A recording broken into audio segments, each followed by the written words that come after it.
तो ग्राफीय विधि से इस तरह से हल करेंगे, जिसमें अपने को दो सारणी इस तरह से बनानी है और एक ग्राफ खींचेंगे इस तरह से। तो इसमें सबसे पहले अपने को यहाँ पे दो रैखिक समीकरण युग्म दिए जाएंगे।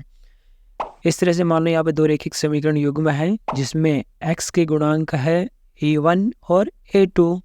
इसी प्रकार से आगे y के गुणांक है यहाँ पे b1 और b2, और जिसके साथ x और y नहीं हो उसे बोलते हैं अचर पद। तो c1 और c2 यहाँ पे अचर पद है। तो अपने है प्रश्नावली नंबर 3 में सवाल नंबर 2।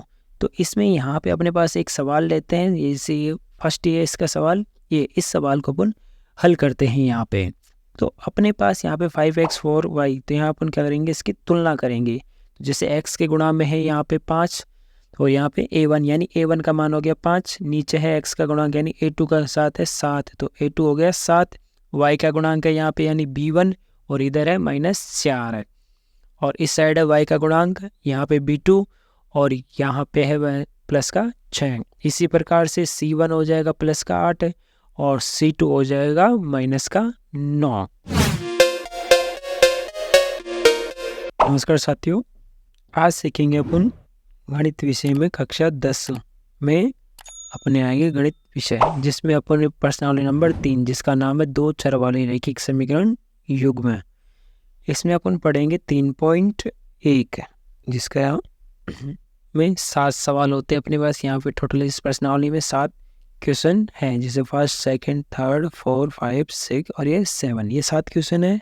इसको अपन ग्राफीय विधि से अपने को यहाँ पे इन सवालों को हल करना है। तो ग्राफीय विधि से इस तरह से हल करेंगे, जिसमें अपने को दो सारणी इस तरह से बनानी है और एक ग्राफ खींचेंगे इस तरह से।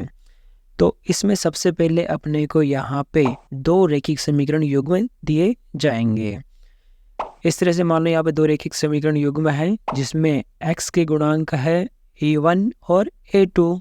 इसी प्रकार से आगे y के गुणांक है यहाँ पे b1 और b2, और जिसके साथ x और y नहीं हो उसे बोलते हैं अचर पद। तो c1 और c2 यहाँ पे अचर पद है। इस तरह से अपने को दो रैखिक समीकरण युग्म दिए जाएंगे। यहाँ पे अपने को 5 चीज़ बतानी है, जैसे प्रतिच्छेदी रेखाएं, समांतर रेखाएं, संपाती रेखाएं और संगत और असंगत बताना। इन रैखिक समीकरण युग्मों को अपने को यहाँ पे ये 5 चीज़ बतानी है। तो ये अपने तरीका है बताने का तुलना कर कर। जैसे यहाँ पे अपने प्रतिच्छेदी रेखाएं होगी, तो उसमें अपने को यहाँ पे जो समीकरण या रेखाएं ग्राफ पढ़ने का, उसमें दो प्रतिच्छेदी रेखाएं बनेगी, एक दूसरे को प्रतिच्छेद करेगी। तो इसके लिए यहाँ पे जो प्रतिच्छेद करती है उस बिंदु को अपन प्रतिच्छेद बिंदु बोलते हैं। दोनों रेखा एक दूसरे को जहाँ पे प्रतिच्छेद करेगी, तो इस तरह का कोई ग्राफ बनेगा तो उससे बोलेंगे अपन प्रतिच्छेदी रेखा है। तो इसके लिए अपने पास एक शर्त है कि a1 और बटा a2 यानी x का अनुपात और b1/b2 यानी y के गुणांकों का अनुपात है। अगर बराबर नहीं है तो ये अपने यहाँ पे प्रतिच्छेदी रेखाएं बनेगी, यानी कि जो रैखिक समीकरण युग्म दिया गया है वो अपने यहाँ पे संगत होगा। ये अपने को ध्यान रखना है। अगर एक दूसरे को प्रतिच्छेद कर रहे हैं तो यानी प्रतिच्छेदी रेखाएं कहलाएगी वो। फिर अपना होता है संपाती, यानी एक रेखा के ऊपर ही, जैसे एक रेखा है और उसी के ऊपर दूसरी रेखा आ जाए तो उसे बोलते हैं संपाती रेखाएं। आपने देखा होगा डबल टेकर बसें होती है, यानी एक बस के ऊपर ही दूसरी बस इस तरह से होती है, इस तरह से संपाती रेखाएं बनती है। इसके लिए शर्त है कि x के गुणांकों का अनुपात और y के गुणांकों का अनुपात और अचर पद के गुणांकों का अनुपात, यानी तीनों का अनुपात यदि समान है तो यहाँ पे आश्रित यानी संगत रैखिक समीकरण युग्म होगा, और ये संपाती रेखाएं बनाते हैं। ये आपको ध्यान रखना है। तीसरा है समांतर रेखाएं कब होगी, यानी ऐसी दो रेखाएं जो एक दूसरे को प्रतिच्छेद ना करें, यानी समान दूरी पर हो, उनके बीच में समान दूरी हो, एक दूसरे को कभी भी प्रतिच्छेद ना करें, तो वो अपने समांतर रेखाएं होती है, यानी प्रतिच्छेद नहीं करेगी। तो इसके लिए शर्त है कि अपने पास x का गुणांकों का अनुपात और y के गुणांकों का अनुपात क्या होगा, बराबर होगा यहाँ पे, और जो अचर पद है उनका गुणांक अलग अलग, अनुपात का गुणांक अलग अलग होगा। तो जो ये रैखिक समीकरण का ग्राफ इस तरह से बनेगा इसमें, तो इसमें आपको ध्यान रखना है ये कि ये असंगत रैखिक समीकरण युग्म होंगे और समांतर रेखाएं होगी। इसका कोई हल नहीं होगा।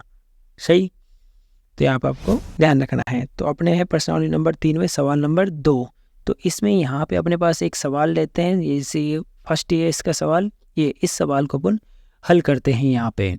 तो अपने पास यहाँ पे 5x 4y, तो यहाँ अपन क्या करेंगे, इसकी तुलना करेंगे। जैसे x के गुणा में है यहाँ पे 5, तो यहाँ पे a1 यानी a1 का मान हो गया 5, नीचे है x का गुणांक यानी a2 का साथ है 7, तो a2 हो गया 7, y का गुणांक है यहाँ पे यानी b1, और इधर है -4 है, और इस साइड है y का गुणांक यहाँ पे b2, और यहाँ पे है वह प्लस का 6। इसी प्रकार से c1 हो जाएगा प्लस का 8, और c2 हो जाएगा माइनस का 9। तो ये तुलना करने पर तो अपन यहाँ पे देखो a1 का मान है 5, a2 का मान है 7, b1 तो यहाँ लिखेंगे 5/7, सिंपल लिख लो 5/7, बराबर b1 का मान है यहाँ पे माइनस का 4, और b2 का मान है प्लस का 6, तो -4/6, तो सिंपली लिख लेंगे -4/6, बराबर c1 का मान है प्लस का 8, और c2 है माइनस का 9। इस तरह से अपन क्या करेंगे, तुलना कर लेंगे, और इस x के अनुपात, y के अनुपात और गुणांकों का अनुपात निकालेंगे, अचरपद का गुणांक निकालेंगे। तो यहाँ पे ध्यान से देखो, जो तीनों अनुपात है यहाँ पे इनका मान समान नहीं है। यहाँ पे ध्यान से देख लो, यानी कि कोई सा मान समान नहीं है। तो यहाँ पे x के गुणांकों का अनुपात नॉट इक्वल टू y के गुणांकों का अनुपात, यानी कि यहाँ पे इस तरह का ग्राफ बनेगा इसमें। तो ये हो जाएगी अपने रैखिक समीकरण युग्म हो जाएगा, संगत होगा। अब यहाँ पे ये संगत है, तो इसको अपन ग्राफीय विधि से आगे हल करेंगे। समीकरण संगत हो गया तो प्रतिच्छेद रेखाएं बनेगी, इस तरह से अपने को इस बनेगा, और इसको अपन आगे हल करेंगे। तो नेक्स्ट वीडियो में सीखेंगे इसको किस तरह से हल करना है। तो अभी तो संगत असंगत पहचानना अपन ने इस वीडियो में सीख लिया, इसको अपन आगे हल करेंगे ग्राफीय विधि में। Thanks for watching.